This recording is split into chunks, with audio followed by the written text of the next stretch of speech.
Ito, ang BRP Lulinato Toong PG-902. Yes, ay ganap na pong mga narito tayo sa Philippine Navy Headquarters sa Maynila. At ngayon nga ay i-commission itong dalawang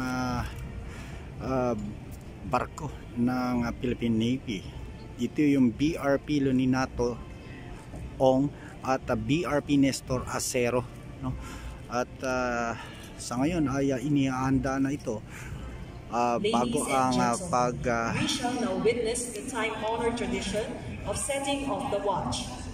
This shows the first entry to the ship's draft declogue, which signifies the first posting of duties of the newly commissioned vessel. At mamaya ay lalayag ito para sa kanilang unang mission, ano, o duties, ano.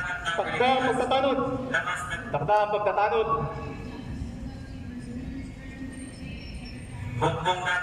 So ngayon hinahanda na itong dalawang barko ng Philippine Navy na i-commission at lalayag mamaya para sa unang kanilang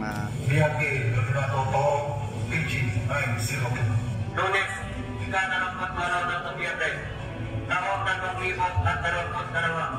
mga mananaga at ng buhay, pinuno sa mga tanod, Kulimang Kantugasyon, pinuno sa makinarya, Imagan Tulyaw, mababang pinuno sa mga tanod, Inyabien, pangalawang mababang pinuno, mababang pinuno sa makinarya, Ilyo, pangatlong mababang pinuno, lahat ng tauhan, gumawa kayo sa nakanak ng gawain sa araw. Nakakasang tagapagutos, nakalagda, Bangkat Tinis.